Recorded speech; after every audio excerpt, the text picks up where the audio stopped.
Bonjour, bonjour. Je ne sais pas si vous m'entendez. J'espère que je suis sur la bonne vidéo.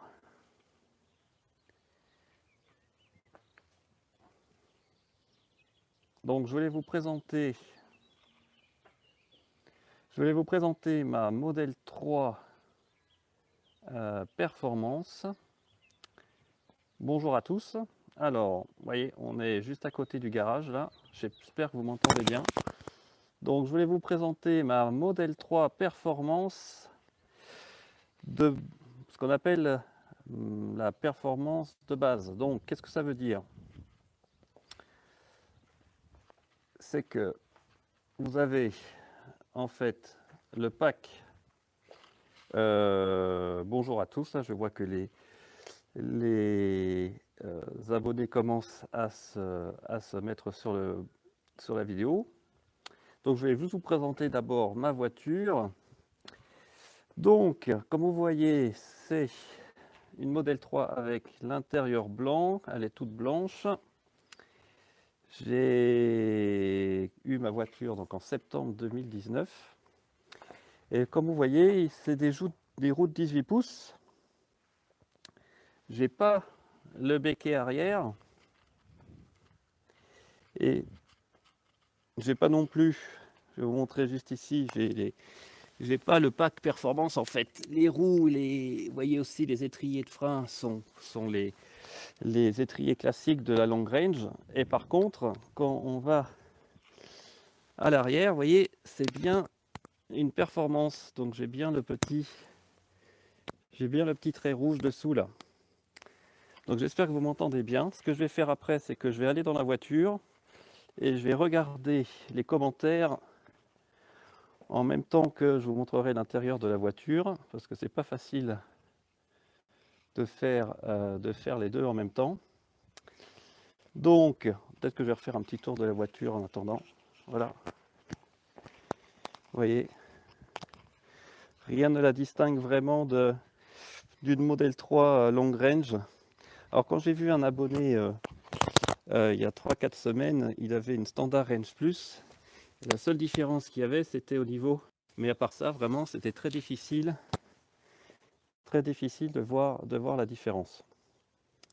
Donc ce que je vais faire maintenant, c'est que je vais aller dans et puis j'essaie de regarder vos commentaires en même temps, parce que c'est bien de discuter, mais c'est quand même mieux de pouvoir voir vos commentaires et puis d'essayer de répondre à toutes vos questions. Alors je m'assois, hop,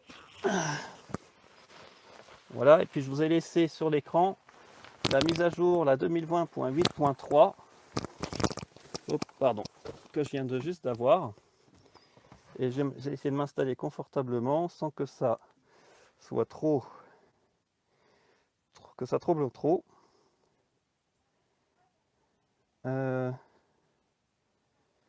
Est-ce que vous m'entendez? Alors, a priori,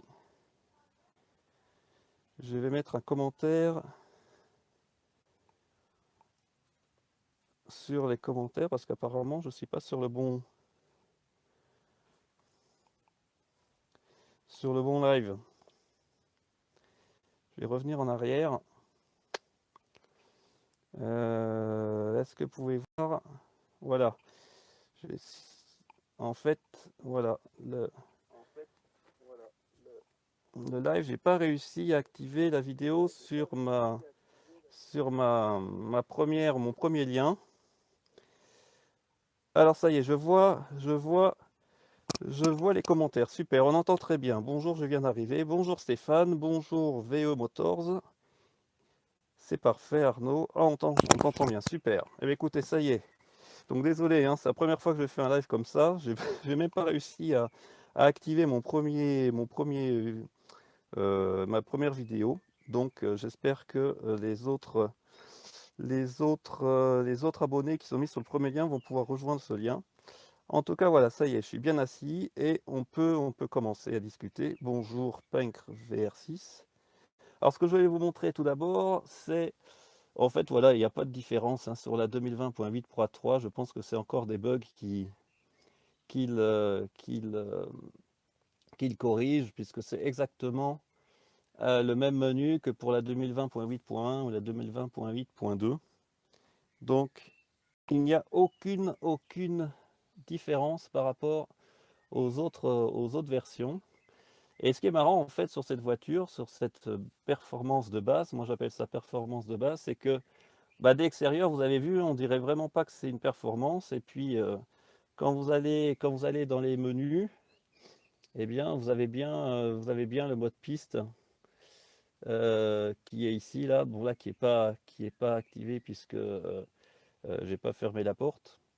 Mais j'ai bien droit au mode piste. Donc, la seule différence par rapport à une performance, c'est que, et vu que je n'ai pas, je pense que c'est surtout au niveau du béquet arrière, j'ai pas les appuis de la performance, puis j'ai pas les freins.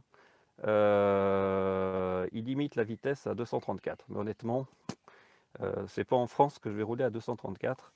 Et le châssis est aussi et n'est pas surbaissé comme sur la performance classique. Donc, mais à part ça, j'ai entre guillemets les mêmes accélérations que la performance. Alors, comment je l'ai eu? Alors oui, attends, je reprends. Alors, VE Motors, tu as les mêmes performances qu'une Tesla Model 3, à monter jusqu'à 100, mais de 0 à 80, j'étais en 2 secondes 1. Donc, bon, j'ai testé entre guillemets de mon côté sans le lire, mais sans le mettre, on va dire, sur des routes où je pouvais le faire. Oui, oui, j'ai bien le 0 à 100 en 3 secondes 4 ou 3 secondes 5. Et je pense qu'en termes d'accélération, jusqu'à. Je suis allé une fois sur l'autoroute allemande, oui, ça, je pense que ça marche. Je ne peux pas le dire à, à 100%, mais je pense que ça marche aussi fort qu'une performance jusqu'à 200, on va dire. Après, évidemment, on voit un 234, pouf, ça s'arrête d'un coup, il ne se passe plus rien. Donc je pense que c'est vraiment une programmation de la voiture. Et as-tu testé 360? Bien non, parce qu'en fait, il n'y a pas de 360. C'était un beau poisson d'avril de Univers Tesla, la chaîne Univers Tesla. Donc bah non. Et ce que j'attends, moi, c'est dans la version 2012.20.5 ou 15, je ne sais plus. En théorie, on va pouvoir enfin lire directement sur l'écran les vidéos du Sentry Mode notamment. Et ça c'est une bonne nouvelle parce que quand vous avez, moi je m'étais toujours posé la question, quand vous mettez le Sentry Mode, que vous revenez dans la voiture, il vous met le nombre d'alertes. Il vous met le nombre d'alertes que vous avez. Et vous êtes incapable de les voir de ce qui s'est passé pour, je sais pas si vous avez 2 ou 3 alertes. Il faudra voir comment ça marche, mais ça sera quand même pratique, vite fait, de regarder s'il y a quelque chose de particulier ou pas. Et comment je l'ai eu cette voiture? Alors ça, c'est une histoire assez marrante. Au début, j'avais commandé une long range. Donc c'était en juillet. Oui, c'était en juillet 2019. Bon, et puis après on est parti en vacances et coup de bol, je regarde sur le site Tesla et je vois qu'il y a des véhicules disponibles. Donc qui étaient déjà, entre guillemets, pas forcément immatriculés, mais qui étaient disponibles donc dans, en tout cas en France, je suppose, dans un des services centers en France. Et je trouve ce modèle, donc ils appelaient ça modèle 3 performance, puis je regarde, je me dis c'est quand même bizarre parce qu'il y a 0 à 100 en 3 secondes 4, et le prix et puis l'apparence n'étaient pas celle de la performance, et ils appelaient ça performance de base. Et donc les gros intérêts pour moi, c'est que le prix évidemment était moindre que la performance, hein. C'était 4000, 5000, 4500 euros de moins, donc ça me faisait rajouter 1000 euros par rapport à la long range. Donc honnêtement, j'ai pas hésité quoi. En plus le commercial m'avait appelé, j'ai dit est-ce qu'on peut switcher? Il m'a dit pas de problème, pouf on switch et j'ai commandé direct. Et en plus, ce qui fait que je l'ai eu en 2 semaines, alors que ma long range, je l'aurais eu fin octobre ou début novembre quoi. Et là, je pense qu'ils ont sorti ces modèles peut-être parce qu'à un certain moment, c'était par rapport à leur stock, parce qu'ils pouvaient pas mettre le pack performance sur toutes les performances. Honnêtement, je ne sais pas trop ce qui s'est passé au niveau de la logistique, mais moi, c'était un bon plan. C'est quoi les stations tierces sur la carte? Les stations tierces sur la carte, alors c'est pas disponible en France malheureusement, c'est les stations de recharge hors Tesla, pour lesquelles on pourrait directement rechercher dans le GPS, en fait, on pourrait directement rechercher dans le GPS quand vous sélectionnez les superchargeurs ici, vous avez une liste secondaire ici. Et donc tout l'intérêt, c'est que dans les mois qui viennent, on aura non seulement, vous voyez là, j'ai un chargeur tierce en Allemagne, à Lego. Et bien tout l'intérêt, c'est qu'on espère que dans les mois qui viennent, il y aura aussi les chargeurs tierces en France, donc notamment pour nous, les Ionity. Et donc on pourrait cliquer dessus directement, on irait directement au superchargeur, enfin c'est pas un superchargeur, au chargeur Ionity. Et l'intérêt, c'est que d'après ce que j'ai compris, ça, la voiture se conditionnerait avant d'arriver au superchargeur, donc elle chaufferait la batterie, comme elle fait pour un superchargeur. Mais c'est pas encore disponible en France, ça. Et honnêtement, vu le prix des chargeurs Ionity et puis vu la distribution des superchargeurs en France, c'est pas capital pour nous à l'heure actuelle.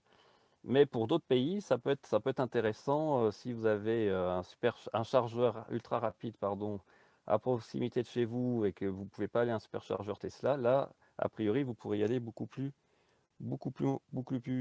facilement. Bonjour, moi j'ai la Model 3, me propose la mise à jour 8.4 mais ne veut pas télécharger même en Wi-Fi. Alors là, j'ai pas trop de solutions. Tout ce que je peux te dire d'Avance 95, c'est que sur Teslafi, j'ai vérifié tout à l'heure, il y a de plus en plus, en tout cas aux États-Unis et en Europe, mais j'ai pas vu en France, il y a à peu près 20% des voitures qui sont en 2020.4, 20 qui sont en 2020.8, et puis enfin en 25-30, et puis le reste qui est en 2020.12 aux États-Unis. Donc je pense qu'il n'y a pas de raison que tu ne puisses pas recevoir la 2020.8 euh, prochainement. Il n'y a vraiment aucune raison. Alors tu peux enlever le Wi-Fi. Moi, je me suis rendu compte, c'est que la voiture, à force de se mettre en veille, puisque je ne l'ai pas fait tourner là pendant un sacré moment, euh, le Wi-Fi s'était déconnecté. Donc j'ai dû revenir dans la voiture, reconnecter le Wi-Fi. Je ne sais pas pourquoi, je ne sais pas ce qui s'est passé. Et après, la mise à jour s'est faite très très rapidement. Et a priori, je pense qu'il y a un petit avantage pour les voitures qui ont le FSD. Alors j'ai jamais eu la preuve, mais a priori, les voitures qui ont le FSD, comme moi, seraient peut-être un peu avantagées lors des mises à jour. Ça reste à prouver, mais ce serait une des explications. On parle souvent des points forts d'un modèle 3, mais rarement de ses défauts. Quel est pour toi son plus gros défaut que tu aies pu constater et qui, en termes de comportement de performance, je vais avoir mal à dire qu'il y a un défaut. Le plus gros défaut de la voiture, euh, je dirais, c'est pas un SUV, donc ça c'est clair. Moi j'ai aussi un Scénic, donc en termes de praticité, c'est clair que j'ai pas les rangements d'un SUV. Le coffre, d'ailleurs je vais vous le montrer. Ça serait peut-être un défaut que je trouve, enfin c'est un défaut, oui, je peux dire que c'est un défaut. C'est que dans le coffre, alors le coffre fait à peu près 440 litres. C'est à peu près, c'est que dans le coffre, alors le coffre fait à peu près 440 litres. C'est à peu près 440 litres, y compris avec euh, le sous-bassement ici. Alors moi, ce qui m'embête dans le coffre, c'est ça là. Ça, je ne sais pas pourquoi ils ont mis ça. Alors c'est une barre de soutien pour au-dessus, mais ça empêche. S'il n'y avait pas ça, on pourrait mettre facilement deux valises type avion, l'une par-dessus l'autre. Et là, on peut pas. Donc ça, c'est un peu dommage. Donc ça, c'est pour moi, en termes de praticité, le plus embêtant. Autrement, les défauts, ah oui, ça oui, alors c'est clair que j'ai un défaut en tête et j'en ai déjà parlé dans ma vidéo, le cours, enfin c'est pas un défaut inhérent à la Model 3, hein, c'est qu'il n'y a pas de roue de secours. Ça, je sais que certains, pour eux, c'est pas un problème. Moi, malheureusement, moi et ma compagne, on a crevé 3 fois en 2 ans là. Je ne sais pas si tu étais la Scoumoun ou pas, mais si vous crevez avec la Model 3, alors là, bonjour. Alors euh, j'ai acheté le fameux kit là, hop, de gonflage. Mais en fait, c'était pas forcément une bonne idée. Alors la bonne idée, c'est que j'ai le compresseur. Donc ça peut aider s'il y a une crevaison lente. Eh ben, peut-être que je peux m'en sortir. Je regonfle, et puis j'essaie d'arriver jusqu'à une station ou un garagiste pour avoir le pneu, faire changer le pneu. Mais alors, le problème, c'est que ces pneus-là, par contre, les pneus, ils sont super, hein. Les Michelin Pilot Sport, franchement, Pilot Sport 4, ça tient. En termes de motricité, c'est fantastique. Sous la pluie, bon, moi je joue pas sous la pluie, mais même, il faut dire que la voiture, il n'y a rien à dire. Le problème, c'est que dans ces T0 là, donc c'est des Michelin Performance T0, c'est marqué ici, il y a la fameuse bande de roulement, vous savez, en mousse, qui est collée à l'intérieur du pneu. Et donc concrètement, si vous avez une crevaison, c'est pas du tout sûr que le liquide que j'ai acheté là, qui va remplir le pneu, va combler la fuite. Bon. Et donc, pour changer ce pneu-là, bah, c'est pas comme sur un Scénic, hein. C'est clair que vous arrivez dans un garage ou un Noroto, vous leur dites il me faut un T0 de Michelin Pilot Sport 4 Total Performance. Ça m'étonnerait qu'il ait dans l'heure qui suit. En termes d'insonorisation, c'est pas mal, mais je m'attendais peut-être un poil à mieux. Alors, ce que j'ai fait, c'est que j'ai rajouté ces joints là sur les 4 portes. Il faut que je rajoute un d'ailleurs au niveau du coffre avant.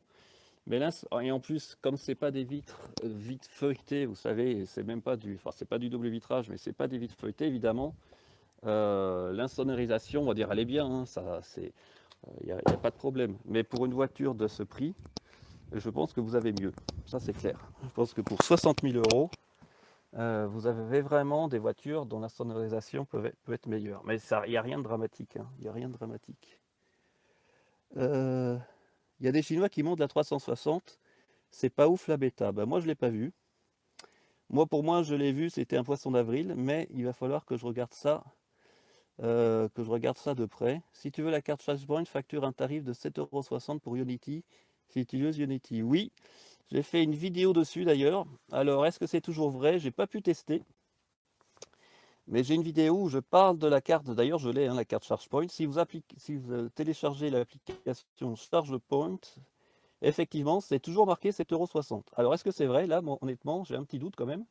Parce que pourquoi avec ChargePoint, ce serait toujours 7,60 €? Alors que maintenant, a pris avec Mango, pardon, c'est plus, le tarif a l'air d'avoir augmenté, c'est plus 40 centimes du kilowattheure. Donc, tu es sponsorisé par Six. C'est quoi cet autocollant en bas de l'écran?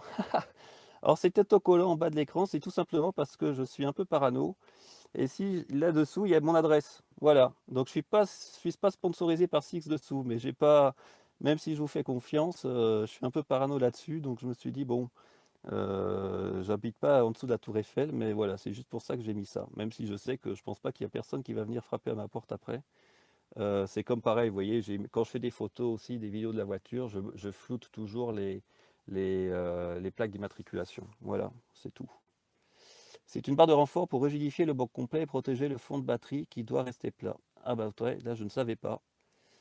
Donc ça veut dire que cette barre de renfort, elle est capitale, quoi. Mais ça entrave un peu le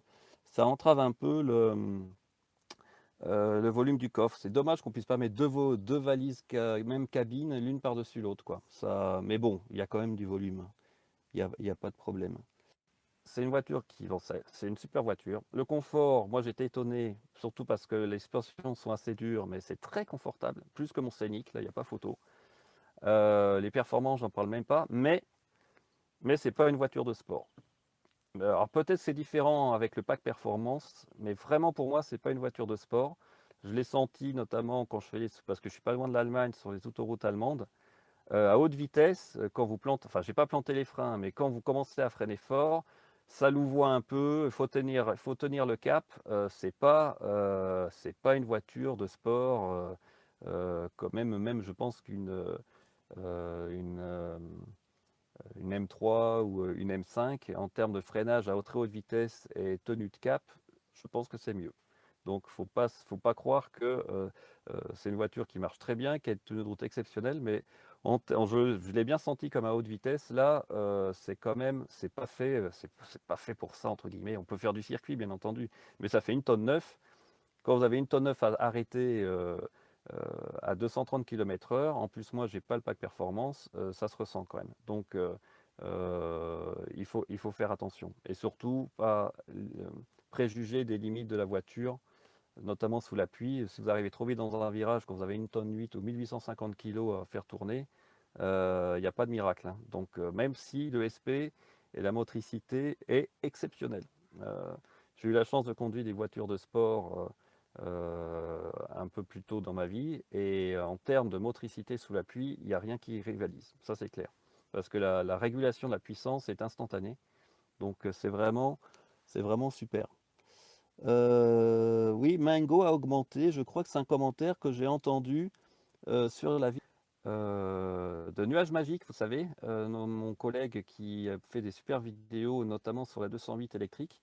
J'avais vu ce commentaire, donc moi j'ai vérifié sur le site, il utilise toujours que c'est 35 centimes plus 5 centimes, donc hors Allemagne, donc ça devrait être 40, mais a priori c'est plus le cas. Donc méfiez-vous, ça peut être ça peut être un problème. As-tu fait réaliser un traitement céramique de ta carrosserie? Non, non, j'ai pas fait un traitement céramique. Je me suis posé la question. Le problème, c'est que déjà, je la nettoie au rouleau. Alors, j'ai un abonnement à Balnéocar et ça marche bien. Alors, j'ai peut-être quelques petites micro-rayures, mais en théorie, il faudrait que je la lave au Karcher et après chiffon doux.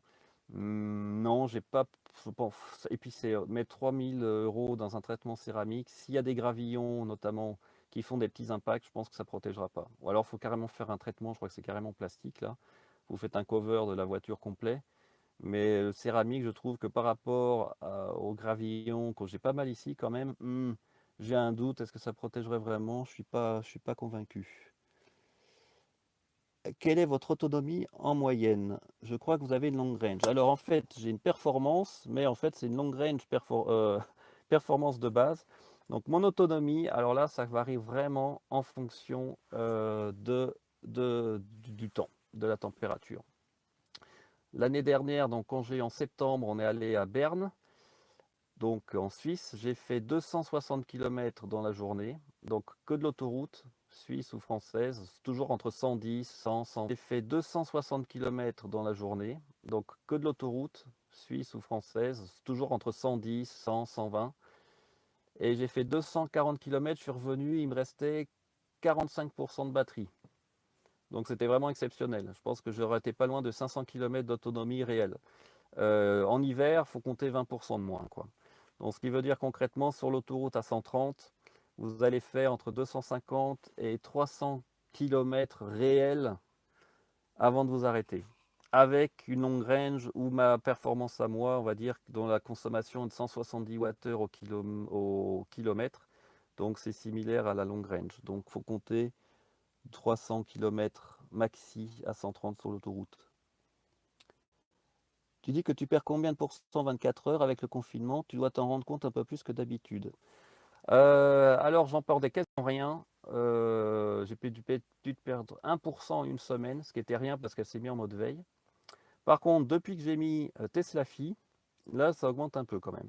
Même s'il met le mode sommeil, ça augmente un peu, mais on va dire maximum 1, on va dire 2% maxi. Si je n'avais pas Tesla Phi, et puis j'ai une autre application qui s'appelle Jedlix, euh, dès qu'elle se met en sommeil, ça consomme que dalle, quoi. Donc si vous consommez, on va dire 2% en une semaine, ça doit être le grand maximum. Et en plus, le froid n'est pas une mauvaise chose pour la batterie, hein, contre vendre. Eh bien non, non, elle est pas à vendre pour l'instant. J'en suis super content. En plus, c'est vrai que bah, moi, j'ai eu les bonus de 6 000 € hein, à l'époque.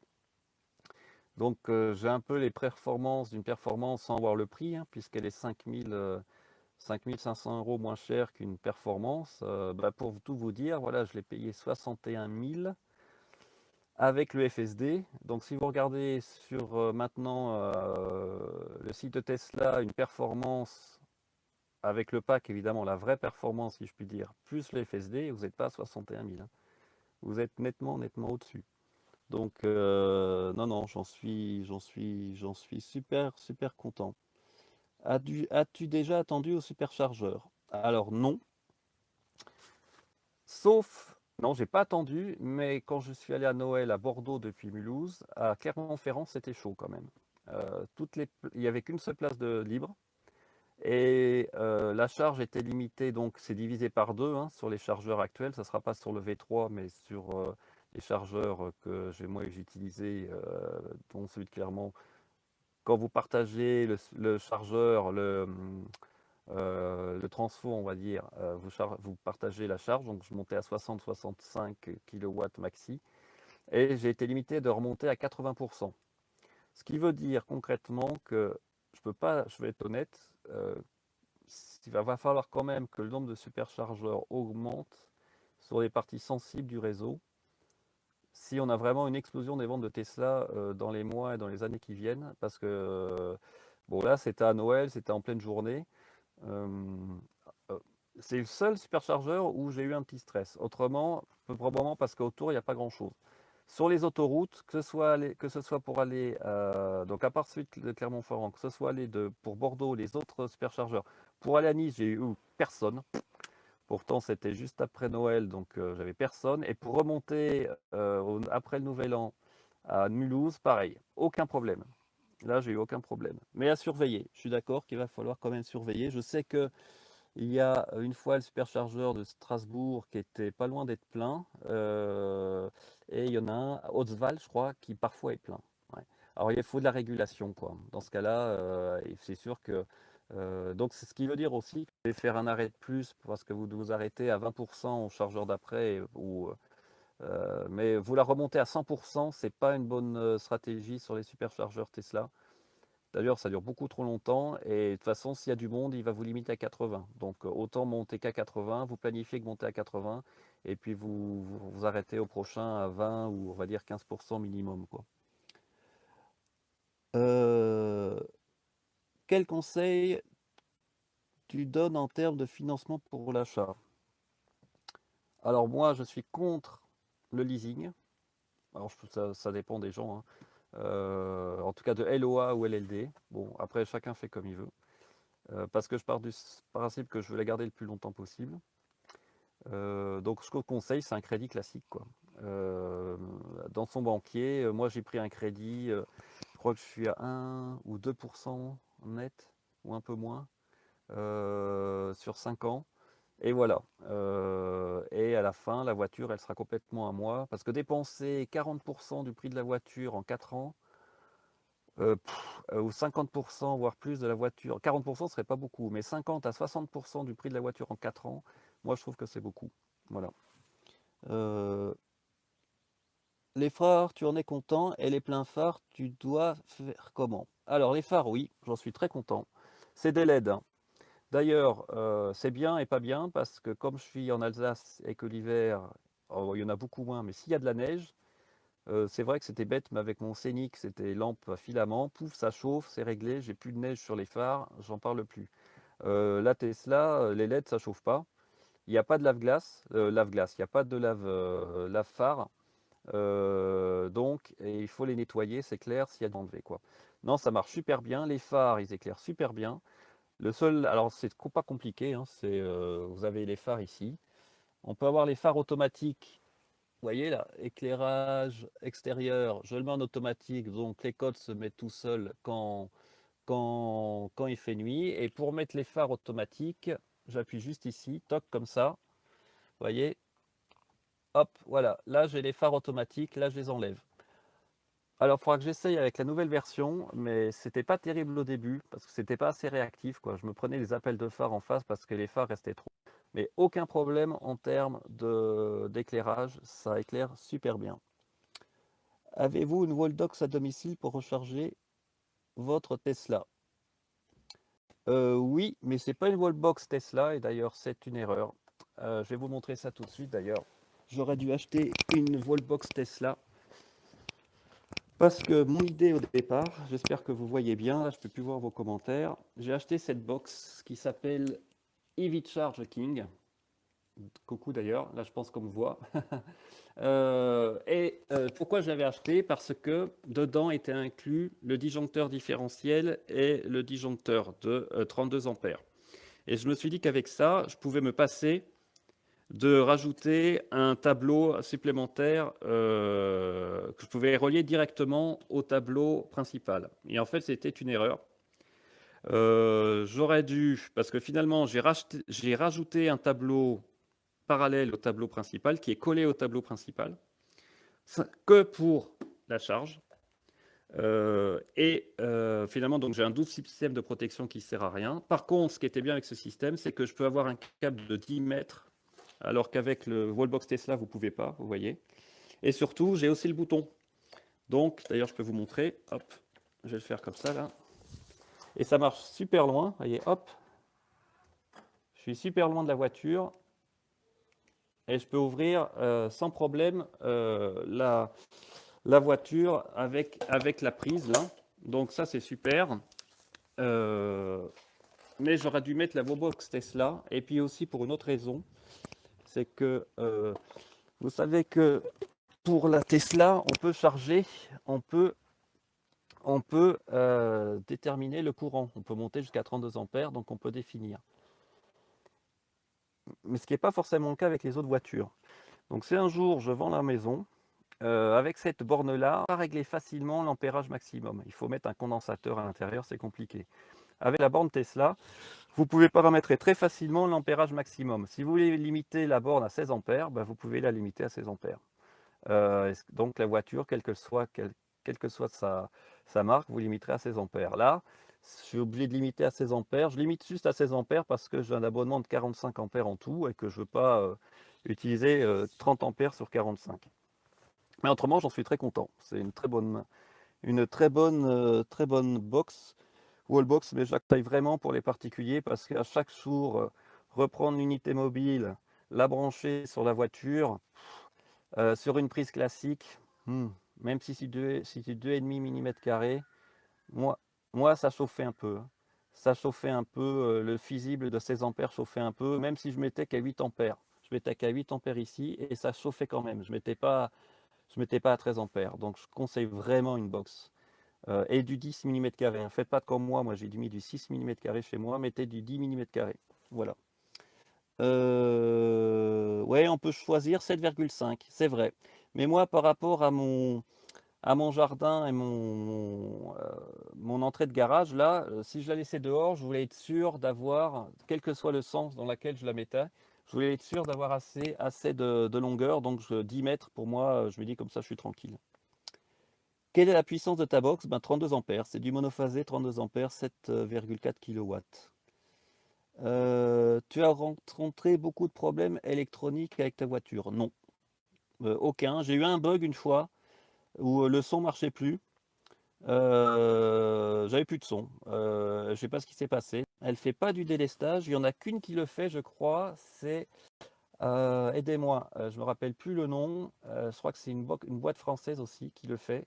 Mais la Tesla ne le fait pas. Ma EV Charging King pas. Je vous montrerai ça en commentaire, ça me reviendra. Mais vérifiez bien qu'elle soit agréée CE, hein. C'est très très important. La mienne, je vais vous montrer, elle est agréée CE. Donc il faut vraiment que vous ayez sur le côté la marque CE et puis vient le voltage jusqu'à 32 ampères, IP54, nombre de phase 1. Vous devez avoir aussi la température normalement maximum d'utilisation, minimum, etc., etc. Donc, ça me revient plus là, le nom de la borne qui fait du délestage. Je vous mettrai ça en commentaire. Je crois que c'est une marque française qui le fait.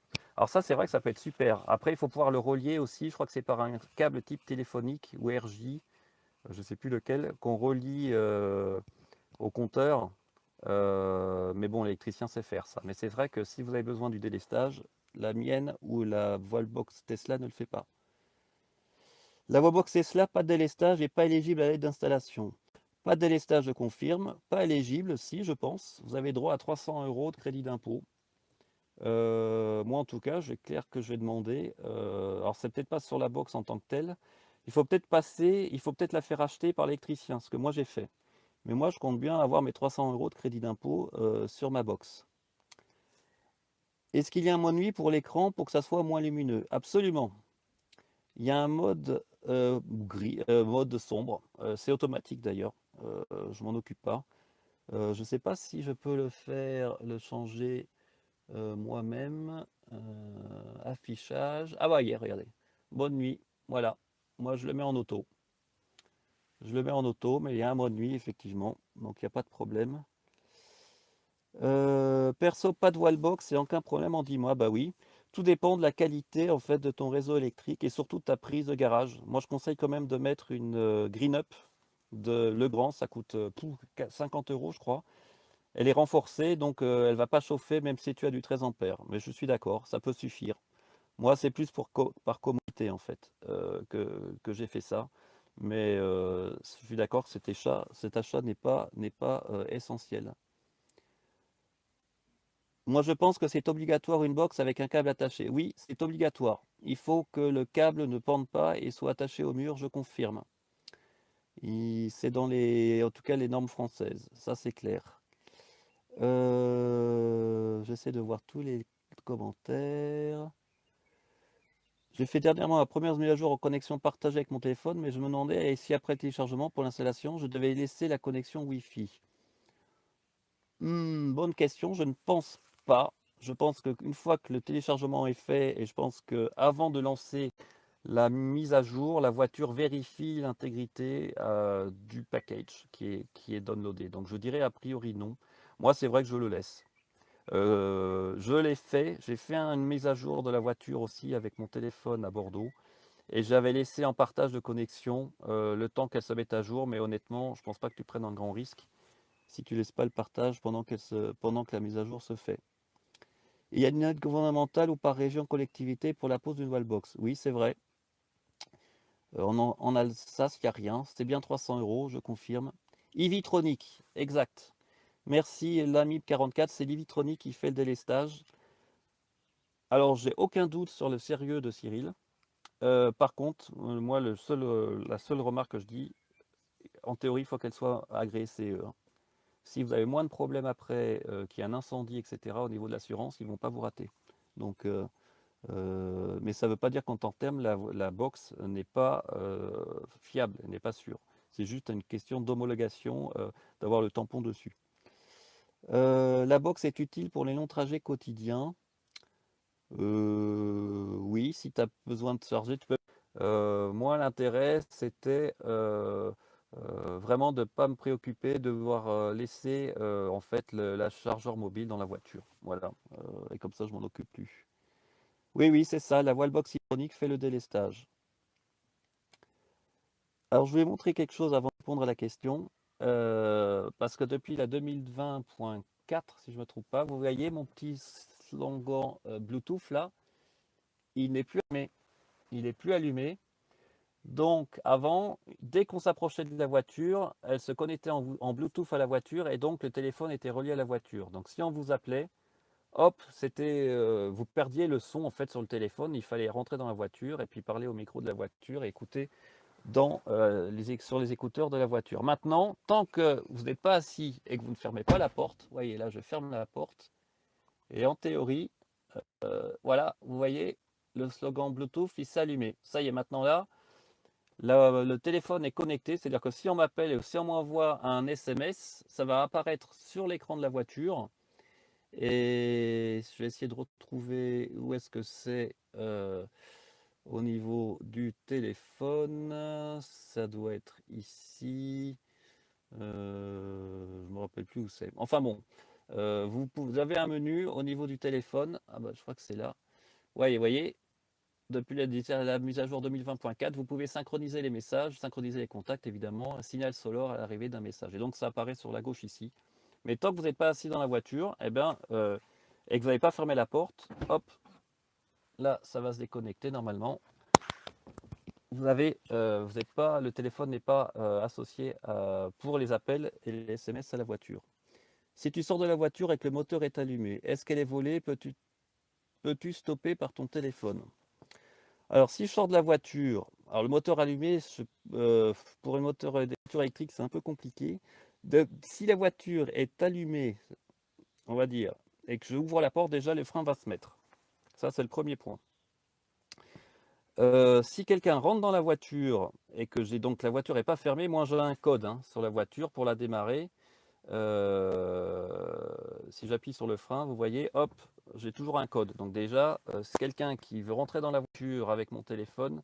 Si la voiture était fermée, il ne pourra pas partir parce qu'il n'a pas le code. Bon. Après, non, je ne peux pas arrêter la voiture depuis le téléphone. Il faut contacter Tesla, et de toute façon, la voiture est géolocalisée en permanence, donc il ne va pas aller bien loin. Ça, je peux vous dire que les Tesla sont très peu volées parce que déjà, si vous appelez Tesla, je leur souhaite bon courage après pour aller la recharger sur le réseau, puisqu'à mon avis, la voiture va plus être reconnue par les superchargeurs, donc bon courage. Et puis surtout, sans connexion 4G, Tesla de toute façon va désactiver la voiture, quoi. Donc il va se faire plaisir pas longtemps. Après, bon, c'est sûr, il peut la détruire, mais en théorie, non, non. Si je laisse la voiture ouverte, que je m'en vais et qu'il rentre dedans, que la porte était restée ouverte et que la voiture s'est pas fermée, je pense qu'il peut partir avec, ouais. Quoi qu'il faut que je vérifie ça. Je pense qu'avec mon code, si je ouvre la porte et que je reviens, que je rappuie sur le frein, bah, je vais essayer d'ailleurs. Alors on va essayer. Alors on va essayer en direct. Alors hop, voilà. Là, voilà. Je mets, je sors. Voilà, je laisse la porte ouverte, hein. On va dire que vraiment, j'ai pas de chance. Le signal Bluetooth est toujours activé, donc la voiture ne sait pas que je suis parti assez loin pour désactiver le signal avec le téléphone et pour fermer la porte. De toute façon, on ne peut pas parce que la porte est ouverte. Je reviens dedans, j'appuie sur le frein. Ah non, eh ben non, il peut pas. Il faut qu'il mette le code, donc il ne peut pas. Donc il va falloir qu'il me trucide pour avoir le code. Euh, alors, je reviens dans les questions. Schneider Electric, je ne connais pas, mais c'est sûr qu'ils font des box. Même Legrand fait des box. Alors elles sont hors de prix, hein. Ça coûte 1200, 1300 euros, j'en ai vu. Alors c'est de la super qualité. Moi, la mienne, je l'ai payé 500 euros avec le système de disjoncteur intégré. C'est pour ça qu'aussi je l'avais pris parce que j'étais persuadé que je pouvais me passer du disjoncteur au niveau du tableau, mais ce n'est pas le cas. La distance entre le tableau et la voile box est-elle limitée? Oui, elle est limitée, mais ça dépend du câble. En 6 mm², tu peux aller jusqu'à 15-16 mètres en 32 ampères, mais en France, il faut mettre du 10 mm² minimum. Et moi, j'ai mis que du 6, c'est pour ça aussi que je mets que 16 ampères pour être tranquille. Mais avec du 10 mm², tu peux aller loin. Alors, ça compte pas non plus les 10 mètres de mon câble, malheureusement. Mais tu peux faire facilement 20 mètres sans aucun problème en 32 ampères en 10 mm². Là, j'en suis sûr. Donc 20 ou 25 mètres, tu as quand même de la marge, quoi. Mais il faut regarder les tableaux, hein, tu as des tableaux exprès qui met la diff. Parce que plus le câble est long, évidemment, plus ça va chauffer, hein. Donc il faut quand même avoir une distance limite. Ou alors il faudra carrément mettre du 16, mais alors là, le 16, ça fait une sacrée gaine. Euh, alors, la box de Cyril, je l'ai depuis 2 ans et ah bah j'en doute pas un seul instant. C'est une super box. C'est juste cette certification, homologation qui peut poser problème. En fait, tu as une long range avec la puissance de la performance. C'est tout à fait ça. Evitromic est programmable pour un départ différé, durée de recharge, puissance de recharge. Absolument, je m'étais renseigné. Mais bon, a priori, la voiture le fait toute seule. Donc, pourquoi programmer dessus? On peut le faire dans la voiture. Moi, ce que je mets, c'est que je programme la recharge, c'est que je programme la recharge. Je dis que je pars le matin à 7h45 et ça me préclimatise l'habitacle et puis hop, je m'occupe de rien. Mais oui, on peut aussi programmer avec certaines. Est-ce que vous m'entendez? J'espère que vous m'entendez.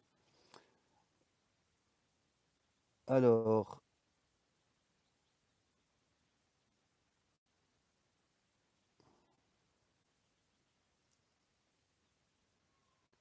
oui, le défaut, moi j'irais un peu la sonorisation, le confort, il n'y a rien à dire. Et bon, l'autonomie, après on s'y fait, hein. Honnêtement, c'est sûr que si on veut faire 500 km d'une traite, on ne pourra pas. On ne pourra pas. Ah, ça refonctionne, merci. Oui, c'est peut-être mon signal Wi-Fi, là, comme je suis en bas, que la box est en haut. Malheureusement, je ne peux pas faire grand-chose par rapport à ça. Par contre, j'ai dit aux enfants de ne plus jouer avec leur tablette. Donc, normalement, le signal Wi-Fi est rien que pour moi. Bonjour, qu'as-tu fait lorsque tu as eu tes 3 plats? Alors c'était pas sur la c'était pas sur la Tesla, c'était avant. Donc 2 fois c'était ma compagne, donc elle, bah, c'était pas compliqué, hein, elle a appelé, on avait une assistance 0 km, elle a appelé un garagiste, un dépanneur est venu, puis a changé le pneu. Et puis la troisième fois, moi c'était sur l'autoroute, donc j'ai fait ce qu'il ne fallait pas faire. Je me suis arrêté sur la bande d'arrêt d'urgence et j'ai changé le pneu moi-même, ce qui n'est vraiment stupide. Donc ne le faites jamais. Mais j'étais trop loin, j'avais pas de sortie de toute façon pour aller là où je travaille, donc il n'y a pas de.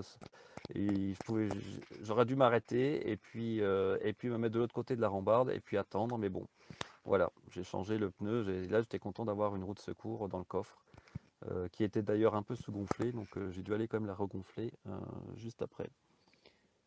Euh, ok pour le son, ça refonctionne, oui on entend. Pourquoi ne pas avoir installé une Tesla Wallbox? Eh ben écoute Michel, tu as tout à fait raison. Avec le recul, comme je l'ai dit avant, je voulais éviter d'avoir une ligne séparée au niveau du tableau principal. Parce qu'à partir du moment où vous mettez une wallbox, vous devez avoir une ligne dédiée au niveau du tableau. Une ligne dédiée, rien que pour c'est normal, rien que pour cette ligne de charge. Donc une ligne en plus dans votre tableau avec un disjoncteur différentiel de 40 ampères, 30 milliampères et plus un disjoncteur de 32. Mais l'idéal en fait c'est de mettre un disjoncteur différentiel de 63 et un disjoncteur de 40. Et vous mettez du 10. Et moi je m'étais dit au départ, non bah je vais ruser, je vais prendre cette box parce que comme dedans il y a déjà tous les disjoncteurs, j'ai pas de problème, je pourrais le relier directement à mon tableau sans avoir une ligne dédiée. Puis en fait, non. Donc finalement, bah, en fait, j'ai 2 fois, j'ai même fait un tableau à côté pour pouvoir, euh, euh, comment dire, je voulais pas en fait que toute la charge, parce qu'après, entre le tableau principal et le disjoncteur de branchement, vous avez du 16 mm². Bien. Et je ne voulais pas que tout aille dans ce 16 mm². Donc c'est pour ça que j'ai un tableau juste à côté qui est collé. Et j'ai une autre ligne qui va au disjoncteur de branchement avec un bornier. Ça, on a le droit de faire ça.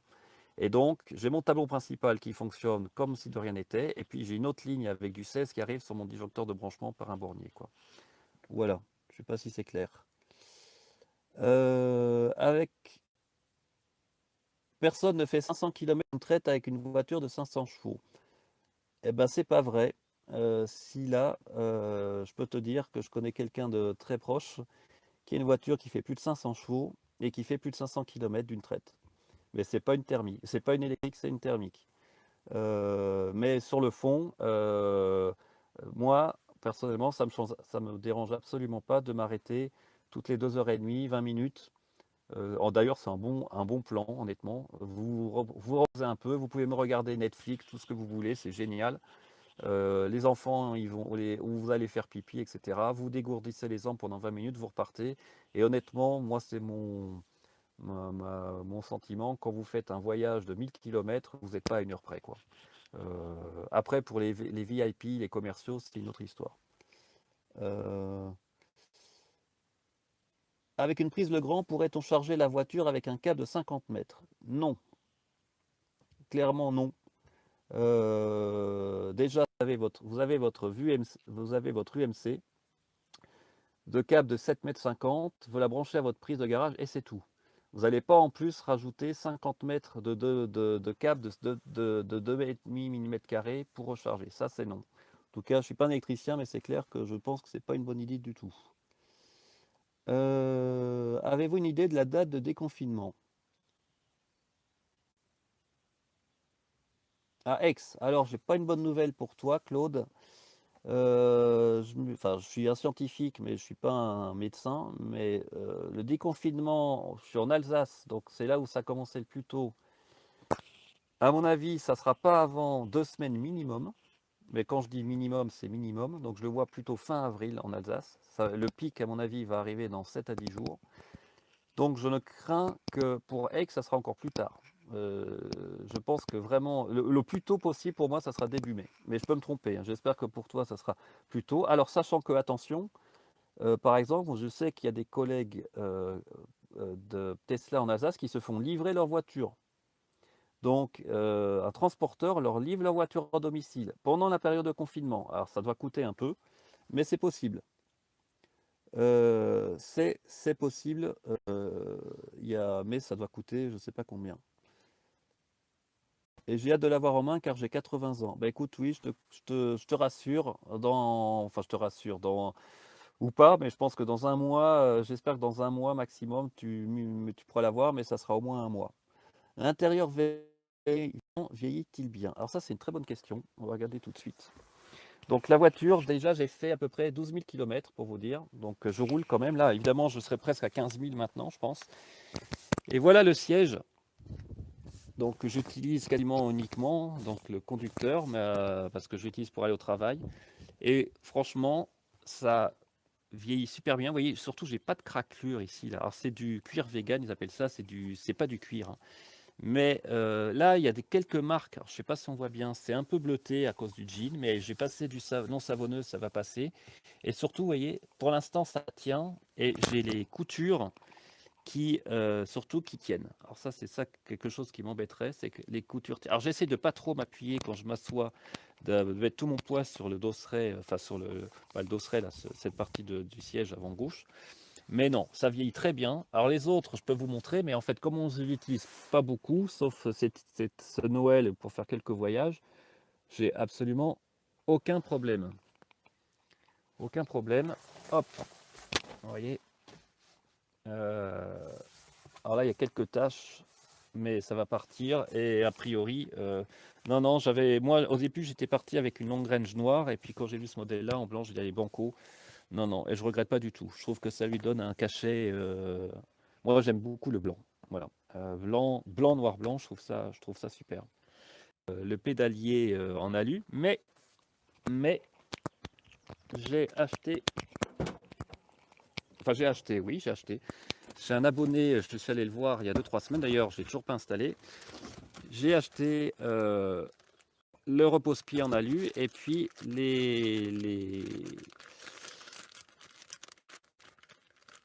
pour les pédales, on a lu aussi qu'il faut clipser apparemment, donc je vais voir comment ça marche. Et donc ça me donnera un petit aspect un peu plus de performance, et je pense que ça va être sympa. Ça m'a coûté 20 euros honnêtement. C'est pas, ça reste tout à fait raisonnable. Euh, Alors donc oui, pour moi, alors je n'ai un retour de septembre à mars, hein, ça fait 6 mois. Mais oui, ça vieillit bien pour l'instant. Euh, Pourrais-tu racheter une thermique? Hmm, Honnêtement, non. Par rapport à la Tesla, j'aurais vraiment beaucoup de mal. C'est tellement agréable, surtout cette réponse instantanée, même si on ne conduit pas vite avec une électrique, hein. En tout cas, moi, je ne conduis pas vite. C'est plutôt pour conduire très posément. Alors, c'est sûr, dès qu'on veut accélérer, doubler, c'est fantastique, mais c'est vraiment pas pour moi l'esprit d'une sportive. D'abord, si vous roulez sport, même sur l'autoroute à 150, vous allez consommer beaucoup plus, donc ça vaut pas le coup. Mais non, c'est très agréable et en plus le confort est vraiment très bon. Donc on a l'impression d'avoir une voiture qui pond au doigt et à l'œil. Il n'y a pas du tout d'inertie au démarrage. J'aurais du mal à revenir à une thermique. Alors quand je reprends mon Scénic, je peux vous dire, ça me fait bizarre. Ça me fait vraiment bizarre. Même l'odeur, c'est bizarre, hein. On voit une différence d'odeur d'huile, de diesel. Je suis beaucoup plus sensible à ça. Avant, je ne le sentais pas du tout. Maintenant, quand je rentre dans mon Scénic, je démarre, je le sens. Même au niveau de l'échappement évidemment. Donc non, honnêtement, je suis un chanceux, je suis un privilégié, mais j'aurais du mal à revenir à une thermique, c'est clair. Pas de supplément. Ah bah parfait ça, Arnaud. Et on voit que la Tesla, ils sont très forts parce qu'ils continuent à livrer malgré la période de confinement. Donc c'est les seuls à le faire. On se demande pourquoi les autres constructeurs le font pas quand même. J'ai été chercher la mienne à Saint-Boursier le 30 mars, livré en 5 minutes chrono. Hop, et au revoir monsieur. Alors ça par contre c'est pas cool. Mais bon, avec le confinement, c'est sûr qu'en théorie le contact est minimum. Et je sais qu'aux États-Unis, ils font même des livraisons sans contact. Donc vous voyez personne. Enfin vous voyez personne. Si vous voyez quelqu'un, mais à la limite vous rentrez dans la voiture et il vous explique tout. Je ne sais pas comment ça marche, mais il n'y a pas de contact. Vous asseyez pas dans un bureau, quoi. Ça c'est clair. J'ai acheté un repose-pied aluminium, puis un tapis de sol et le tapis recouvre le repose-pied. Ah! Ah bah ça c'est embêtant. Attends, bah on va regarder ça, Fab. Voyons là.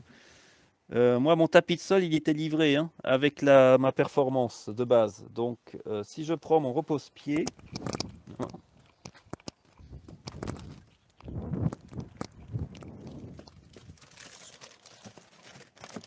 Non, regarde. Moi, j'aurais pas de souci avec, avec mon repose-pied. Une thermique en plus, ça vibre. Eh ben oui, j'ai complètement oublié de dire ça. L'Amib 44, tu as tout à fait raison. Il n'y a aucune vibration dans la voiture. Vous avez juste le petit sifflement. Je pense que c'est l'inverseur. Je vais peut-être dire une grosse bêtise. Je suis pas sûr que c'est le moteur électrique en tant que tel. Mais il y a un petit sifflement quand vous accélérez, notamment si vous accélérez fort. Mais il n'y a aucune vibration. Et c'est vrai que ça c'est très surprenant au début. Et c'est très reposant de conduire en Tesla. Alors, pour les passagers, si vous commencez à rouler costaud ou vous êtes un peu, ils peuvent avoir un peu le mal de mer, hein. Honnêtement, c'est clair que c'est autre chose. Mais si vous conduisez cool, en plus vous savez, il y a un mode confort, hein. En mode conduite, c'est écrit normalement ici après. Quand on démarre, il y aura le mode confort ici. Et là, vous avez que 200 chevaux, un peu moins de 200 chevaux, et ça suffit aussi pour la route de tous les jours. Mais ça fait aucune différence, honnêtement, de mon côté, quand j'ai testé au niveau de la consommation. Sur les nouvelles SR Plus 2020, on ne peut plus mettre de repose-pied car moquette. Ah, bah écoute, je ne savais pas. Ah bah c'est dommage ça. Non, il s'adapte sur la moquette sans problème. J'ai installé le mien sur ma longue range que j'ai eu mi-mars. D'accord. Modèle 2020, c'est différent. Ah bah écoute, là, je peux pas vraiment aider. Il faudrait que je me renseigne. Est-ce qu'en effet, on freine pratiquement plus grâce au mode frein moteur? Stéphane, eh ben absolument. Tu as tout à fait raison. Surtout que moi, je mets le freinage récuratif standard et surtout, je mets le mode arrêt serrage. Donc, je ne freine plus. Alors, ça paraît un peu dingue que je dis ça, mais je ne freine vraiment quasiment plus, quoi. Quand je ne freine plus. Alors, parce que la voiture, là, elle s'arrête complètement. Le mode rampage, c'est comme aux États-Unis. Elle va ramper, donc elle va continuer à avancer un peu, il faut rester le pied sur le frein. Roulement, elle va se mettre un peu en roue libre, mais il faut freiner pour s'arrêter complètement. Serrage, on s'arrête complètement. Donc non, je ne freine plus. Sauf même en ville, c'est toute une histoire. Il faut vraiment bien doser l'accélération, mais je freine quasiment plus. Ouais. Donc là, c'est sûr que les disques et les plaquettes, à mon avis, je ne vais pas les changer avant un très très très long moment. Et c'est super agréable. Alors, la mienne attend à Dardilly depuis le 20 mars. Mais à Dardilly, moi, je pense qu'ils livrent, hein. En tout cas, je pense que, parce que toute l'Alsace, normalement, les livraisons se font à Dardilly. Donc peut-être qu'il faut appeler le service center et qu'ils peuvent organiser un transport. Alors est-ce que c'est gratuit? Je ne vais pas m'avancer, a priori à ce serait gratuit, mais ils organisent, à mon avis c'est faisable. C'est faisable François. Euh, le mot de serrage génial, oui c'est vrai.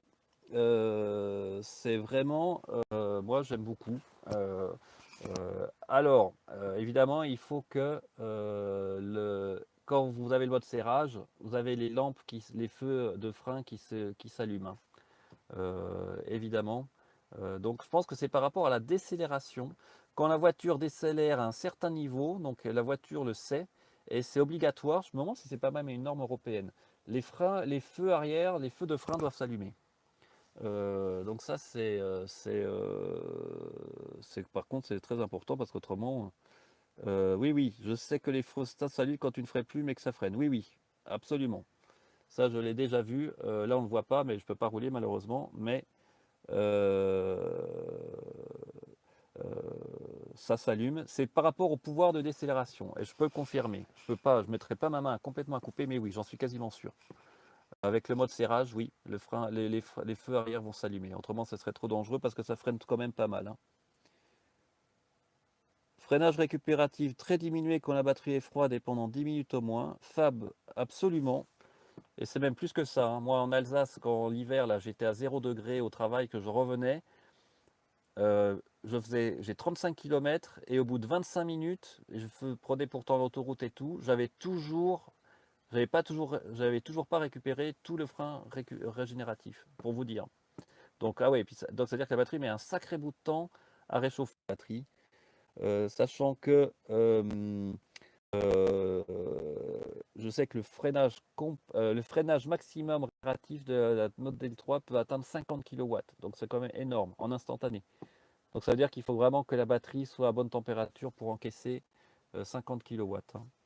Notamment si vous roulez à 200 et que vous lâchez l'accélérateur, là je vous dis pas, ça doit y aller en termes de freinage récupératif. Bonjour, sais-tu après combien de temps la voiture se met en veille? J'ai l'impression qu'il faut beaucoup de temps et que l'on perd pas mal d'énergie pendant ce temps. Alors Bruno, j'ai commencé à regarder ça avec Tesla Phi. Euh, Tesla Phi en théorie, au bout d'une demi-heure, moi j'ai paramétré comme ça, demande la voiture qu'elle se mette en veille automatiquement. Je pense qu'elle se réveille toutes les heures. Alors je peux me tromper, je pense que c'est comme ça que ça marchait. Moi en plus j'ai Jedlix qui doit aussi commander, qui doit appeler la voiture de temps en temps pour commander la charge. Euh, Au départ, oui, mais si la voiture ne bouge pas pendant un certain temps, elle va se mettre en veille et pour un bon moment, ça j'en suis sûr. Je l'ai vu avant de mettre Tesla Phi. Et ce qui est toujours recommandé quand elle est dans le garage et qu'elle ne bouge pas, c'est toujours la laisser brancher par contre. Alors moi j'étais un peu trop haut, hein. Vous voyez au début j'étais à 85-90 et maintenant je sais plus ce que j'ai fait pour descendre à 65, mais je me suis débrouillé pour descendre à 65 parce qu'a priori c'est le mieux, hein. C'est plutôt d'être à 60-65 quand la voiture ne bouge pas pendant longtemps plutôt que d'être à 90 tout le temps. Euh, on freine tellement pas que je me demande comment roder mes plaquettes. Bah écoute, je pense qu'elles sont déjà rodées, honnêtement. Mais alors ça par contre, c'est quelque chose que j'ai. Alors c'est peut-être un défaut, tiens, oui, tu pourrais rajouter, c'est que l'attaque de frein, en tout cas sur la longue range, la mienne, on va dire, sans le pack performant, sans les freins performants, l'attaque de frein n'est pas terrible. Même sur ma scénique, j'aime bien moi quand on attaque le frein que pouf, on a du freinage tout de suite. La mienne non, hein. J'appuie, ça freine, mais franchement ça freine pas fort, ça freine fort si j'appuie fort, mais l'attaque de frein est pas terrible. Donc je sais qu'il y en a certains qui ont changé leurs plaquettes pour mettre des plaquettes meilleures, hein. Alors probablement qu'avec une friction plus importante, mais ça doit attaquer les disques aussi plus fort. Donc tout dépend de la dureté de la plaquette en fait. Euh, hein. Peux-tu résumer l'intérêt de Tesla Phi? Alors Stéphane, oui. Alors pour moi, le gros intérêt, c'est de vérifier genre quand la voiture se réveille ou pas. Et en théorie, je devrais pouvoir, mais là je peux pas parce qu'il faudrait que je roule, on peut vérifier l'état de ça va vous donner un peu l'idée de l'état de la dégradation de la batterie au cours du temps.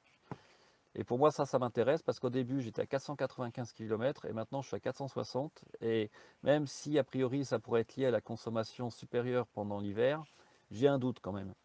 Et donc je voudrais voir si je vais rester à 455-460 ou si je vais encore perdre de l'autonomie. A priori non. Mais ça pour moi c'est le plus intéressant avec Tesla Phi.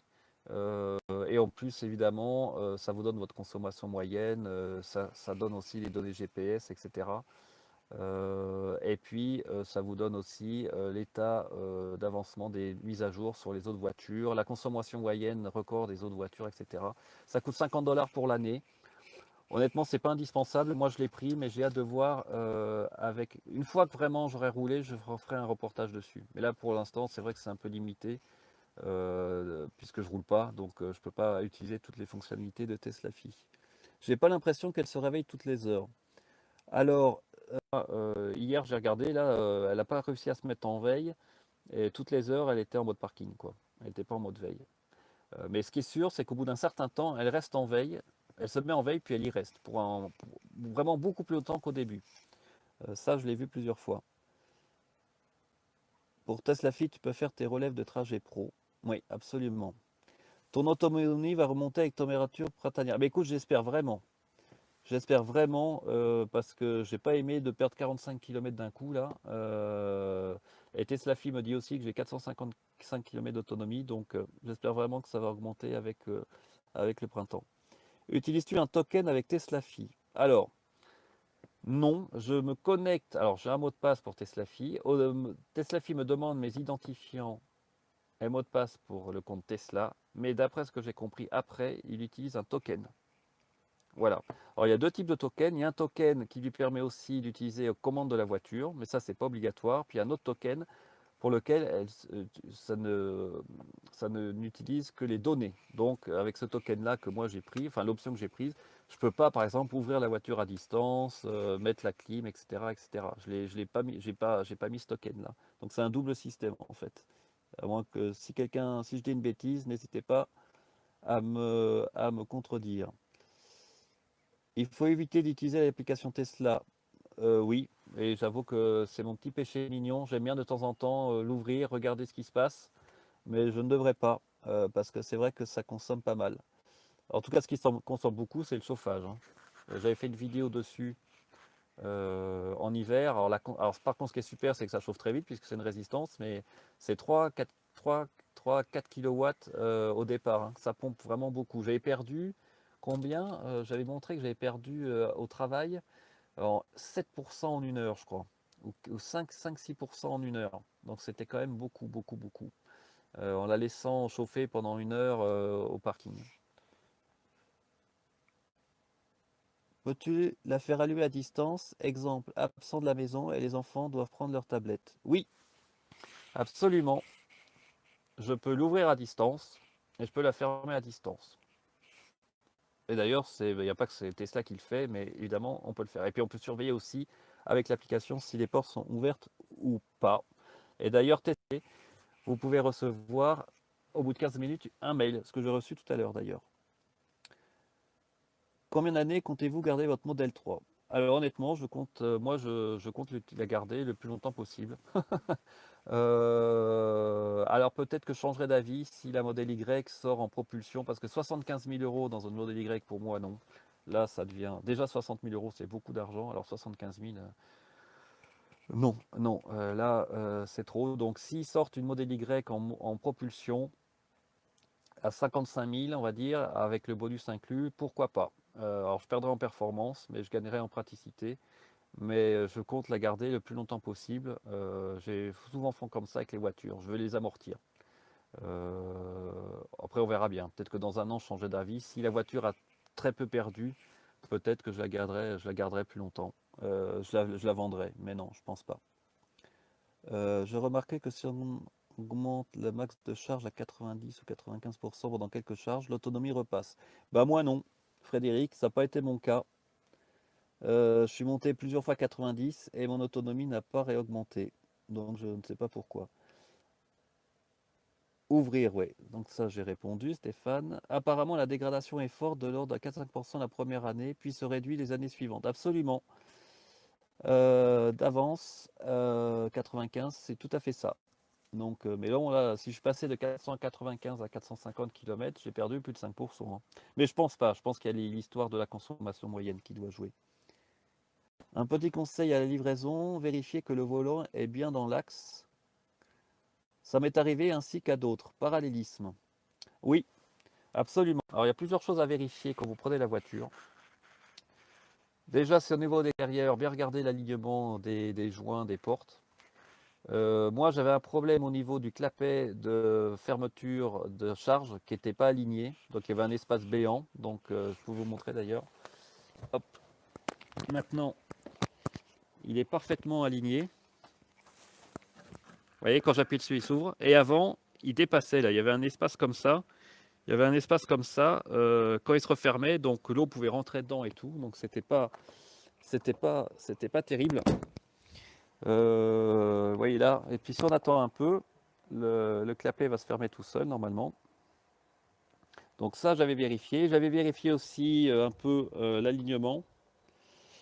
Je sais que certains allaient carrément sous la voiture, ils vérifiaient au niveau des moteurs, parce qu'il y a des clips en fait pour l'attache des circuits d'alimentation des moteurs, mais il faut carrément aller sous la voiture, ça je ne l'ai pas fait. Il faut vérifier aussi si vous avez tous les clips au niveau des caches-roues, là, à l'intérieur des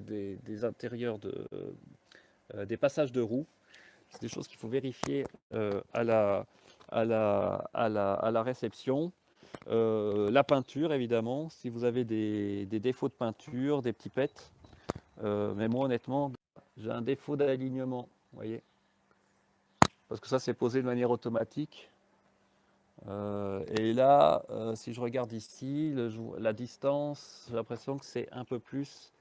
un peu plus que là. Mais bon, en tout cas, vous voyez ici, l'alignement n'est pas parfait. Mais enfin bon, euh, j'avais pas trop. Et puis j'avais un problème d'un rétroviseur, moi aussi, quand j'ai reçu la voiture. Euh, Bonjour, je reprends depuis le début, Gérard. Token. Alors token, je suis pas un spécialiste. En fait, c'est un système qui permet, en fait, c'est une sorte de clé, hein, si je ne me trompe pas, cryptée, qui permet à Tesla Phi ou à d'autres d'utiliser le compte Tesla avec des fonctions limitées sans utiliser votre mot de passe et votre identifiant Tesla. Voilà. Peut-être que je me suis trompé, mais c'est comme ça que je le vois. On peut même ouvrir le coffre à distance, absolument, Univers Tesla, et les deux coffres, hein. Alors je peux vous montrer, alors si je peux vous montrer, attendez. Ah, j'ai pas pris mon deuxième téléphone. Ah, mais avec la fonction téléphone, vous pouvez ouvrir le coffre avant, le coffre arrière, vous pouvez faire klaxonner, vous pouvez faire allumer les feux, les faire clignoter, vous pouvez allumer la clim, vous pouvez déverrouiller les portes, vous pouvez les reverrouiller, vous pouvez fermer les vitres, ce qui n'était pas le cas avant. Donc ça, c'est quand même bien pratique. Vous pouvez les entrebâiller aussi pendant l'été pour que un petit flux d'air rentre dedans pour pas que ça soit comment dire, un four quand vous revenez après dedans. Donc non, non, tout ça on peut faire avec l'appli qui est vraiment très très bien faite. Selon vous, une SR+ peut suffire pour de longs trajets sur autoroute? Alors Sophie, je pense honnêtement, moi oui, je dirais oui. Alors après, tout dépend des sacrifices entre guillemets que vous voulez faire en termes d'arrêt. Puisque vous n'avez que 50 kWh sur une sonde d'arrêt plus. Donc vous allez vous arrêter a priori tous les 200 km. Voilà, alors si les superchargeurs ne sont pas tous les 150 km, peut-être que vous devrez vous arrêter tous les 150 km. Là, je vous conseille vraiment de regarder sur ABRP l'application et de faire des simulations. Pour moi, c'est Bordeaux. J'avais 3 arrêts, je crois, si je me souviens bien, avec la Tesla, la mienne, la 75 kWh, et j'en avais 4, non, j'en avais 4 avec la Tesla, et j'en avais, par contre, je me rappelle plus avec la Standard Edge, mais je pense que vous avez forcément un arrêt de plus, quoi. Ça, c'est clair. Mais c'est faisable. Tout dépend du temps que vous voulez mettre. Si vous êtes pressé, prenez plutôt une long range.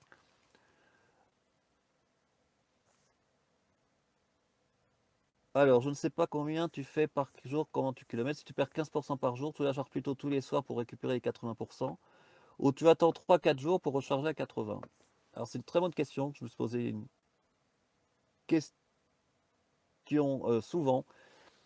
Alors, je suis plutôt prudent. Alors, vous allez me dire, il faudrait quand même le faire pour que je reste bloqué sur l'autoroute en rentrant du travail depuis Bâle à Mulhouse.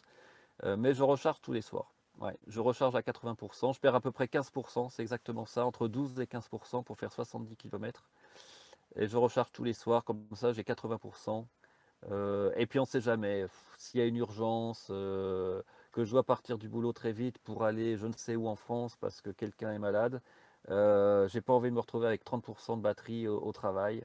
Je veux pouvoir rouler, alors c'est peut-être pas le mieux pour la batterie, mais tous les soirs je recharge pour que j'ai 80%. Voilà.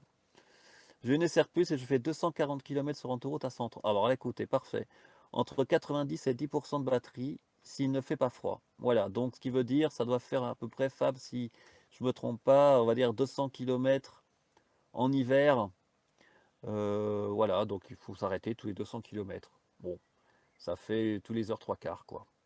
Sachant qu'on va passer moins de temps en superchargeur aussi, parce qu'on n'a pas, on remet pas 60 kWh dans la batterie, on en remet 40. Donc, bon an, mal an, on ne doit pas avoir une énorme différence à l'arrivée.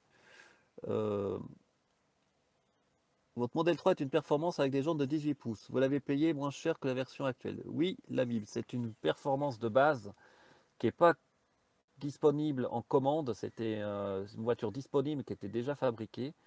Mais ça, c'est un petit bonheur la chance. Il faut regarder sur le site. Vous ne pouvez pas la commander. Il faut regarder dans les véhicules disponibles. Donc oui, bien sûr, je l'ai payé moins cher que la. Par contre, j'ai l'accélération de la performance à part la vitesse de pointe. Euh, As-tu des infos sur la vue 360? Non, je n'en ai pas. Visionnage des caméras sur la prochaine version à venir. Oui, Maëlad, j'en parle justement dans ma dernière vidéo sur ma chaîne. La 2020.12.5 devrait intégrer la vision des vidéos depuis la dashcam, donc depuis le Sentry Mode. Ça ne veut pas dire qu'on va voir toutes les caméras en live sur l'écran. Pour l'instant, on peut voir que la caméra arrière, mais s'il y a un problème, ou si vous voulez regarder les vidéos enregistrées sur la clé USB, vous pourrez, mais c'est pas pour tout de suite, hein, puisqu'elle n'est pas encore, j'ai vérifié sur TeslaFi, c'est la 2020.12.1 qui est en train d'être mise aux États-Unis, donc nous on n'y est pas encore, donc ils ne sont pas encore à la point 5. Euh, euh, donc, et j'ai une très bonne nouvelle, parce que j'ai oublié de vous le dire, j'ai vu ça ce matin sur Twitter de Elon Musk, au niveau de la détection active des panneaux et des feux. Ça va être développé, la mise à jour va être mise j'y arriver, très bientôt aux États-Unis. Donc ça c'est le premier point. Vous vous rappelez, j'ai fait une vidéo dessus, on voit que les voitures s'arrêtent toutes seules à un feu là, aux États-Unis, avec toute la description du manuel qui est assez compliqué d'ailleurs. Eh bien, d'après Elon Musk, a confirmé, mais je suis confiant, au troisième trimestre de cette année, ça va être aussi implémenté dans les autres pays, dont l'Europe. Donc en théorie, avec de la chance, au troisième trimestre, c'est-à-dire à partir de septembre, il y a une forte chance qu'on ait une mise à jour où on aurait une détection active des panneaux, donc des stops, la voiture s'arrêterait au stop, à voir, plus les feux. À voir comment ça va marcher quand même, par contre, parce que là, c'est un peu le mystère vis-à-vis de ce que je vous ai dit aussi, quand la voiture est arrêtée près du feu en France, elle ne voit plus le feu, hein. Le feu est à droite, complètement à droite, au niveau presque au niveau du rétroviseur ou au-dessus. Donc la voiture ne peut pas voir quand le feu passe au vert. Donc à voir. Si tu la charges 30 minutes chez toi, car pressé, tu récupères combien de kilomètres en étant en dessous de 80%? Alors, bah, si si je me mets à 32 ampères, 30 minutes, 32 ampères, ça fait 7 kW 4. On va dire, parce que j'ai comme de la déperdition, je vais prendre 3 kilowatts. Donc 3 kilowatts, je reprends 20 km. Voilà, Stéphane. À 32 ampères, je dois récupérer 40 km en 1 heure. Donc en une demi-heure, j'ai récupéré 20 km, ce qui n'est pas beaucoup, hein. Donc pour recharger plus, eh ben, il faut passer en triphasé pour du 7 kW 4. Donc c'est 20 km en 30 minutes, si j'ai bien fait mon calcul. Voilà, voilà. Bah, écoutez, je pense que j'ai fait un peu le tour de toutes vos questions. Très sympa de discuter. Ben, écoute, merci Stéphane aussi. Avec plaisir. Je pense qu'on a fait un peu le tour. Ben, écoutez, je suis très content d'avoir fait ce premier chat. Excusez un peu pour la technique, là, c'est pas parfait, mais je vais peut-être faire un petit tour de la voiture pour finir.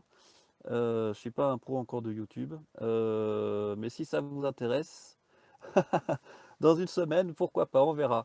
Parce que je dois aussi concilier avec la famille qui est bien gentille, là, qui s'occupe de son côté. J'ai ChargeMap et FreshMile. Conseilles-tu d'autres cartes?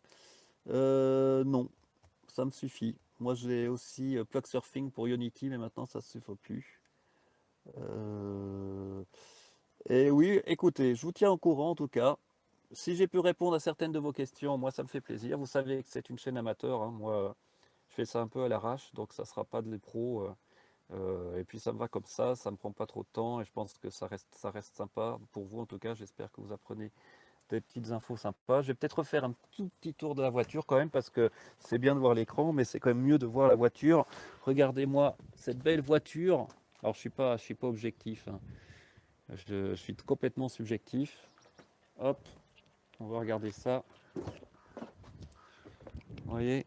Alors, en plus, a priori, ils vont sur la nouvelle Model 3 l'année prochaine. On pourra séparer le siège du milieu, là. On pourra le rabattre. Donc, ça sera aussi une bonne amélioration de la Model 3. Les joints aussi sont mieux, hein, sur la Model Y, hein, d'après ce que j'ai vu. Et je vais refaire un petit tour quand même parce que je la trouve jolie ma voiture. Voilà. Hop. Et j'aime beaucoup l'avant. Je trouve que ça fait. Et pour une américaine, franchement, le confort est vraiment pas mal. Alors la finition, on peut en parler en long et en large, c'est sûr. C'est pas au niveau, c'est vrai, d'une Mercedes ou d'une Audi. Mais pour le plaisir qu'on a, si vous pouvez vous faire ce plaisir, honnêtement, on n'a qu'une vie. Alors, je ne veux pas vous inciter à dépenser plus que vous ne pouvez, hein, mais franchement, allez-y. Si vous pouvez le faire, euh, vous ne le regretterez pas. Donc, c'est tout ce que je peux vous dire. Voilà. Donc, je pense que merci beaucoup. Eh ben, écoutez, 80 personnes, c'est super. Intérieur comme extérieur, exactement. Je vais laisser les aéros tranquilles parce qu'en théorie, l'hiver en Alsace, hein, ben, on met des pneus hiver. Là, je ne les ai pas mis. Donc, quand il neigeait, tout ça, je prenais le Scénic avec les pneus neige. Mais l'année prochaine, je mettrai sûrement des 4 saisons, là, les Michelin. Comme ça, je n'aurai pas de soucis, je pourrai rouler tout le temps. Je n'en doute pas, Bruno, que la tienne est encore plus belle. C'est normal. Il n'y a pas de souci. Écoutez, merci beaucoup. Eh bien, y a-t-il une détection des panneaux de vitesse? Alors, tout dépend de ce qu'on appelle détection. Non, il n'y a pas de détection des panneaux de vitesse, Louis. Et tu as bien raison de le dire. C'est pas encore. Alors, je pense honnêtement que la voiture les voit. J'en suis sûr. Je suis sûr que la voiture les voit, puisqu'elle voit les panneaux stop, elle voit plein de choses, elle voit des cônes, elle voit les marquages sur le sol. Alors, je vois pas pourquoi elle ne verrait pas les panneaux de vitesse. Par contre, je ne sais pas pourquoi ils ne le mettent pas, parce que ça, c'est un des défauts que je pourrais mettre, c'est qu'il y a plein de voitures maintenant qui s'alignent avec les panneaux de vitesse, qui alignent leur vitesse avec les panneaux. Même des Citroën, vous appuyez sur un bouton, pouf, ça s'aligne sans problème. Donc vous ne pouvez plus avoir de problème de dépassement de vitesse. Pour l'instant, la Tesla ne le fait pas, elle se base sur le GPS qui est plus qu'aléatoire pour ça. Voilà, donc sur la S en mode AP1, les voies, ben ça je ne savais pas, toi. Mobileye, alors ouais, ça sera quand même un gros défaut. Qu'on puisse pas avoir ça sur la modèle 3 ou la modèle S, quoi, parce que c'est quand même un super, c'est quand même top, hein. Lorsque le volant se rétracte, est-ce qu'il saccade en fin de course? Non, moi il ne saccade pas en fin de course. Alors par contre, vous avez un mode qui est sympa, c'est l'accès facile. Je ne sais pas si vous connaissez. Vous pouvez régler évidemment pour chaque personne qui conduit le volant, etc. Mais si vous mettez l'accès facile, vous voyez, en fait là, j'ai le siège qui recule. Hop, et ça me permet de sortir plus facilement de la voiture. Et après, quand je rentre, hop, je vais redémarrer et hop, ça se remet en théorie, ça va se remettre automatiquement avec mes réglages prédéfinis, quoi. Voilà. Donc, euh, Pat Brett, oui, c'est une 500 chevaux. Alors, exactement combien elle fait, on dit en théorie qu'elle fait 450 chevaux. C'est plus probablement plus maintenant parce qu'il y a une mise à jour qui a augmenté la puissance. On va dire 4 performances comme toi et vive l'électrique avec Tesla. Bah écoute, Pada, je ne peux qu'être que d'accord avec toi. Donc je ne sais pas comment cela se passe avec les mises à jour. Bah, en fait, moi non plus, Gérard. C'est Tesla qui décide, mais c'est clair qu'il faut être en Wi-Fi par contre, hein. C'est eux qui décident, hein. Alors on peut les appeler, hein.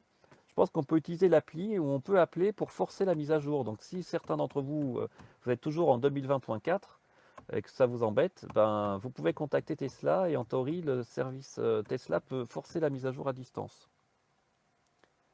Euh, euh, et la vitesse se régule. Non, bah ça pour l'instant non, elle ne se régule pas au panneau de vitesse, malheureusement. C'est pas encore le cas. Voilà. Écoutez, cette fois, je pense qu'il est 18h30, je vais m'arrêter là. Merci beaucoup en tout cas. Laissez-moi des commentaires. On se revoit très vite. Peut-être que je ferai une autre vidéo si ça vous intéresse, que vous avez encore plein de questions. Je ferai ça avec plaisir. En plus, on est confiné, donc honnêtement, on ne peut pas faire grand-chose. Et donc, eh ben, écoutez, je vous souhaite un très bon samedi. J'espère que la qualité, ça n'a pas été trop mauvais. Et puis, je vous dis à très bientôt. Voilà, merci beaucoup. Au revoir.